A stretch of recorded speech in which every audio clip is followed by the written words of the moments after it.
कैसा लग रहा है रोहन? बीजेपी नेता रोहन गुप्ता, अब मैं आपको कहूंगा बीजेपी नेता रोहन गुप्ता का न्यूज 24 पर राष्ट्र की बात में स्वागत है। धन्यवाद मानक जी। कैसा लग रहा है बीजेपी नेता कहलवाना? बिल्कुल अच्छा लग रहा है और उसका रीज़न है कि आप जब 15 साल किसी पार्टी को देते हैं और उसके बाद में जब मोहभंग होता है, और मानक भाई आप मुझे आज से नहीं सालों से जानते हैं, जो काम किया है दिल से किया है, कोई लालच या कोई डर कभी नहीं डरा हूँ। हाँ। मैं तो गुजरात से हूँ, 15 साल से पार्टी के लिए डिफेंड कर रहा हूँ। खराब से मैंने कभी सत्ता तो देखी नहीं है कि मेरे ऊपर कोई डर का मामला हो, ना कोई लालच है, सेल्फ मेड मैन हूँ। पर जब ये कई बार जो हमारे साथी छोड़ के गए तब जाते थे, तब होता था क्या कारण होगा, पर एक तीसरा कारण भी होता है, वो आत्मसम्मान, और वो मैंने फेस किया है मानक जी। मतलब आपके साथ तो आपका कारण कांग्रेस छोड़कर बीजेपी में आने का आत्मसम्मान? 100% बिल्कुल। कोई दबाव, कोई फाइल तो नहीं खुल गई? कोई मेरी कोई फाइल है ही नहीं। मैं जब विपक्ष में हूं, मेरी फाइल बनी कहां? लालच में तो नहीं आ गए? कौन सी लालच बताइए? मैं तो टिकट छोड़ के आ रहा हूं, मैं कोई टिकट मांग रहा हूं, मैं चुनाव लड़ रहा हूं। दो लालच हो सकते हैं, या तो मैं टिकट चुनाव लड़ रहा हूं तो आपकी बात सही है, और दूसरी बात आप लालच की बात कर रहे हैं। अगर मुझे कुछ गलत करना होता कांग्रेस पार्टी के साथ में तो मैं 5 दिन में ये निर्णय नहीं लेता। अगर मुझे 12 तारीख को टिकट दिया है तो मैं ये काम जो है कम से कम 20 दिन बाद करता हूं, 25 तो मेरे दिमाग में कहीं था नहीं। पर आपकी आत्मा, अंतरात्मा कैसे गवाही दे रही है कि जिस पार्टी को, जिस विचारधारा को आपने 15 साल कोसा, विरोध किया, टीवी पर, सोशल मीडिया पर, सब जगह, दिन रात, आप उसी के साथ जाकर? बिल्कुल मानक जी, बहुत बहुत सही सवाल है, और इसीलिए थोड़ा सा मुझे 2 मिनट का आपसे समय चाहिए कि ये प्रक्रिया मेरे लिए कितनी डिफिकल्ट थी। जो आपने बोला बिल्कुल वाजिब सवाल था, और इसीलिए ये नहीं था कि जिस दिन मैंने कांग्रेस पार्टी में रिजाइन किया उसी दिन मैंने ज्वाइन किया। 20 दिन हुए उस चीज को मेरे माइंड बनाने में। आई टूक 20 डेज। ये हुआ क्या? 12 तारीख को कांग्रेस पार्टी ने जो मुझे सामने से कहा, वो पार्टी की जो टिकट थी, हम लोग 4 लाख वोट से सालों से हार रहे हैं, कभी कांग्रेस पार्टी सालों से नहीं जीती है।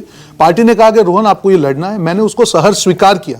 5 दिन में मानक भाई जो भी प्लानिंग हो सकती थी, मेरे मध्यस्थ कार्यालय की ओपनिंग की डेट 23 तारीख को कर दी, कार्यालय की मीटिंग, सब कुछ मुझे था कि नहीं ये चुनाव लड़के दिखाना है। जो मेरा एक्सपीरियंस है इलेक्शन मैनेजमेंट का, सारी चीजें उतारनी है जिससे वर्कर में एक जोश आए, और उसी तरह से मैं लग गया।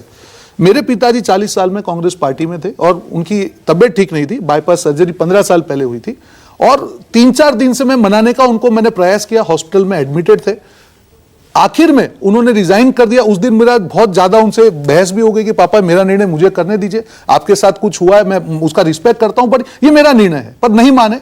जब उनका हार्ट पंपिंग 25% था, हॉस्पिटल में मेरे सामने थे, मुझे प्रिस्क्रिप्शन के पीछे जब मैंने ये लिखा कि नहीं आज मैं ये चुनाव नहीं लड़ूंगा, तब जाके उनकी ट्रीटमेंट चालू। और ये चीज मैंने मैसेज करके पार्टी की लीडरशिप को, दूसरे दिन मैंने प्रेस कॉन्फ्रेंस की मांग। यानी आपके पिताजी ने कहा कांग्रेस छोड़ दो? बिल्कुल, उन्होंने कांग्रेस छोड़ने की बात नहीं की, चुनाव आप नहीं लड़ेंगे। क्यों? ये चुनाव उनका जो भी 40 साल से, वो भी पार्टी में 1984 से 2024 तक 40 साल उन्होंने पार्टी में दिए मानक जी। उनके साथ भी उनके एक्सपीरियंसेस हो गए, उनकी तबियत की सिचुएशन। ये फैसला आपका नहीं, आपके पिताजी का है? 100%, 110%। ये मैं आपको ऑन नेशनल टीवी बोल रहा हूं। पिता और पुत्र का तो फैसला अलग होना चाहिए ना? मैं आपको वही बोल रहा हूं। 15 साल अगर पार्टी में दिए कांग्रेस में, आपकी विचारधारा, इसका मैं आपको बता रहा हूं, बिल्कुल नहीं। मैंने ये डिसीजन मेरे खुद पे लिया था, पर जब मुझे सामने मेरे पिताजी की हालत लगी कि उनका 25% हार्ट का पंपिंग है, मेरे पास मजबूरी थी, मेरे पास कोई ऑप्शन नहीं था। मतलब आप मजबूरी में बीजेपी में आए? बिल्कुल नहीं, मैं आपको कांग्रेस छोड़ने की मजबूरी कर रहा हूं। कांग्रेस छोड़ने की? मैं आपको 30 सेकंड्स दे दीजिए। मेरा आपको सही लगता है आपके सामने, इसीलिए फेस कर रहे हो। मैं भागने वाला इंसान नहीं हूं।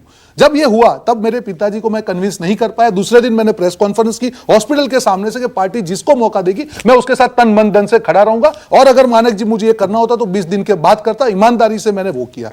4 दिन तक जब मेरे पिताजी हॉस्पिटल में, तब भी मैंने उनको कन्विंस करने का प्रयास किया कि पापा इस बार मुझे लड़ना है, और मेरी दिल से इच्छा है कि एक बार लड़के दिखाना है। हार जीत एक ऊपर वाले की चीज है। मैं जब वो प्रक्रिया में था मानक जी, जिनका मैंने नाम नहीं लिया, जिनके नाम में राम है, जिस व्यक्ति की 2 साल से एक प्रताड़ना में आपको बोल पाऊं